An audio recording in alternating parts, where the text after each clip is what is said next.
చూస్తారు అంటే ఇంతమంది మహబూబ్నగర్ జిల్లాకు సంబంధించినటువంటి నియోజకవర్గాలు కావచ్చు, మండలాల వారిగా భారీ ఎత్తున ఎన్నికైనటువంటి నూతన సర్పంచులు చాలామంది ఉన్నారు. ఇటు కాంగ్రెస్ పార్టీకి ధీటుగా అధికారంలో ఉన్నటువంటి కాంగ్రెస్ పార్టీ ధీటుగా గెలిచినటువంటి పరిస్థితులు ఇక్కడ కనిపించాయి. ఎట్లా చూడవచ్చు దీన్ని?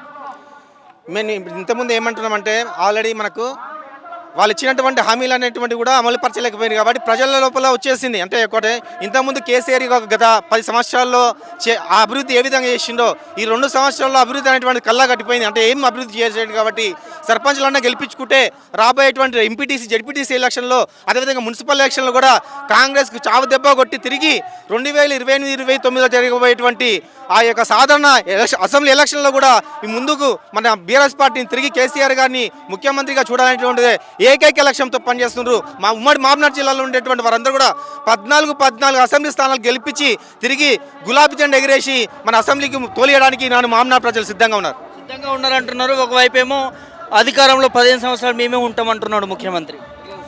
ఇప్పుడు ఇదంతా చెప్పుడే పెద్ద జోకు ఆయన.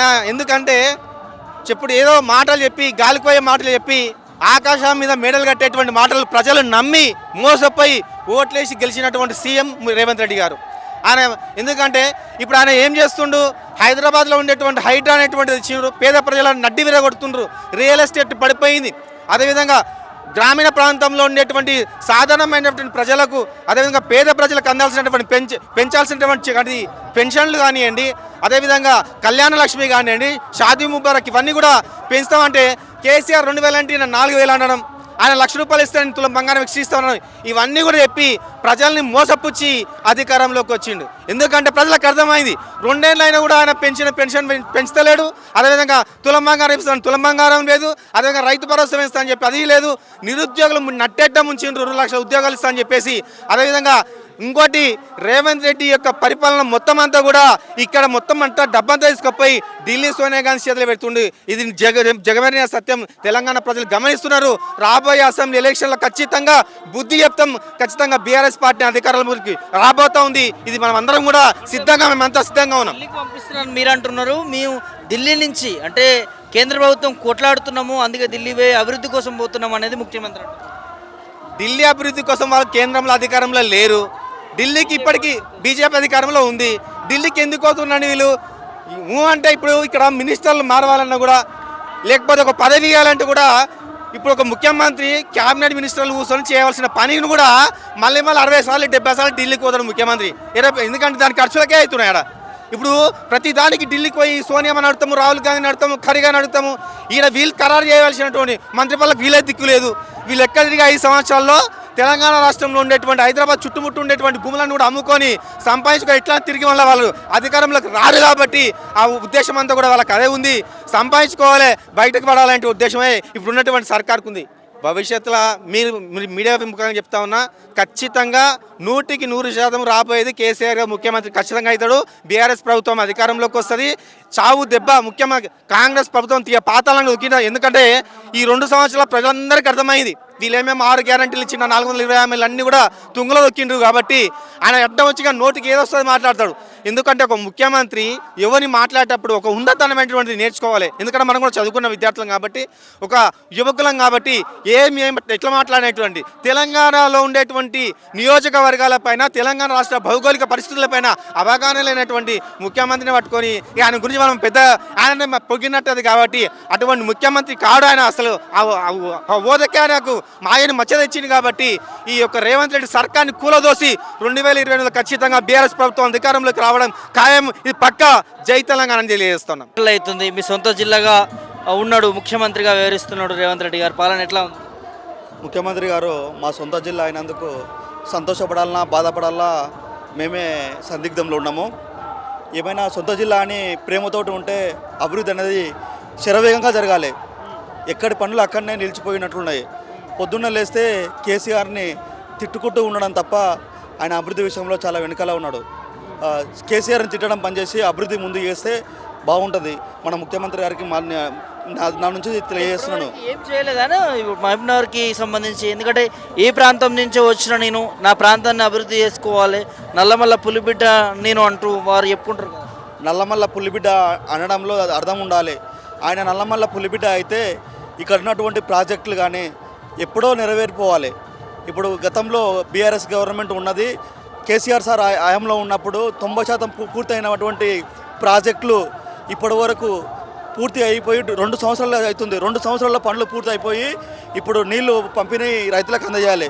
రైతులు అనేక ఇబ్బందులు ఎదురవుతున్నాయి. వాళ్ళకు నీళ్ళు ఏ టైంలో ఇవ్వాలనో ఏ టైంలో ఇవ్వకూడదో కూడా మన రేవంత్ రెడ్డి గారికి ఇంకా సోయి లేకుండా ఉన్నాడు. ఇక్కడ ఉన్నటువంటి ఎమ్మెల్యేలు కానీ మంత్రులు కానీ వాళ్ళు ఏం చేస్తున్నారో ఆయన దృష్టికి తీసుకుపోతున్నారో వాళ్ళు కూడా పనిచేయకుండా దుస్థితిలో ఏర్పడుతుంది. పాలమూరు రంగారెడ్డి చాలా పెద్ద ప్రాజెక్టు. ఆ ప్రాజెక్టు రావడం వల్ల ఇక్కడ చాలామంది రైతుల కష్టాలు తీరుతాయని చెప్పారు. మరి గత ప్రభుత్వం పూర్తి చేసిందని మీరు అంటున్నారు, పూర్తి చేయలేదని రేవంత్ రెడ్డి అంటున్నాడు. ఏంటి పరిస్థితి? గత ప్రభుత్వం పూర్తి చేయలేనప్పుడు ప్రస్తుత ప్రభుత్వం పని చేయొచ్చు కదా.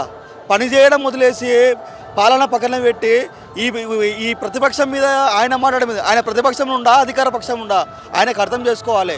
ఆయన ప్రతిపక్షంలో ఉన్నట్లుగా అధికార పక్షంలో బీఆర్ఎస్ ఉన్నట్లుగా వివరిస్తే అది ఎంతవరకు న్యాయము, ఎంతవరకు ఆయన వీటికి వదిలేయాలి.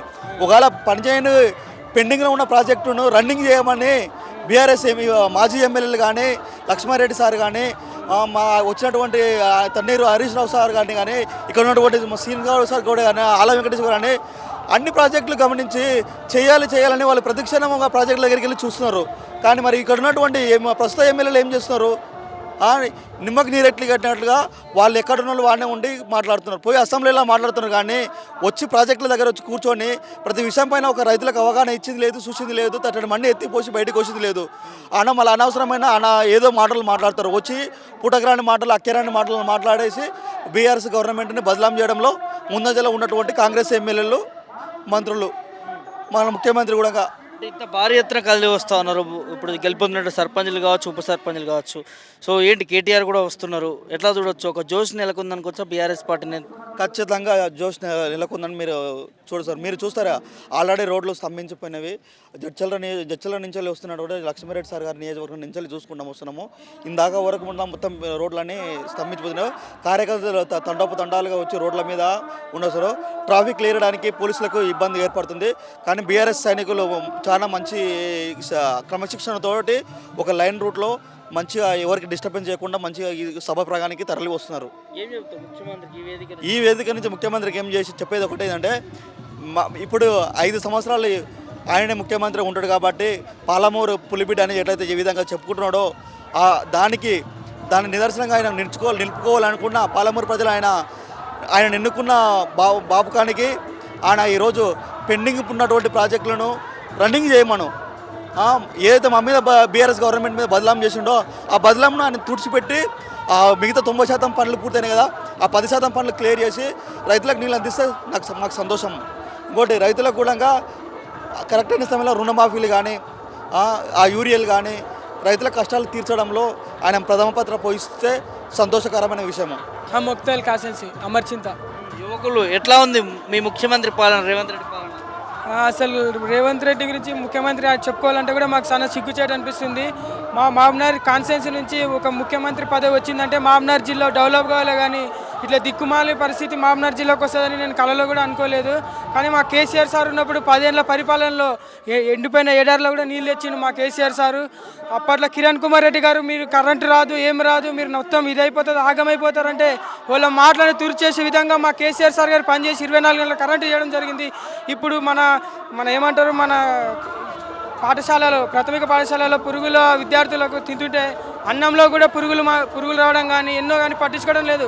ఒకప్పుడు చిన్న తప్పు జరిగిన కేసీఆర్ ఎన్నో ఆరోపణలు చేశారు అన్ని పార్టీ వాళ్ళు కలిసి, కానీ ఇప్పుడు ఒక్కరు కూడా అడగడం లేదు. కానీ మళ్ళీ 2029లో బరాబర్ బీఆర్ఎస్ గవర్నమెంటే వస్తుంది. మా మొక్తాల్ కాన్స్టిట్యున్సీలో పక్క మా చిట్టెం రామారెడ్డి సార్ గారే గెలుస్తారు. పక్క ఇది రాసి పెట్టుకోండి. 100కు పైగా కేసీఆర్ గారు సీట్లు గెలవడం జరుగుతుంది వచ్చే ఎన్నికల్లో. జై రామన్న, జై బీఆర్ఎస్, జై చిట్టెం రామన్న.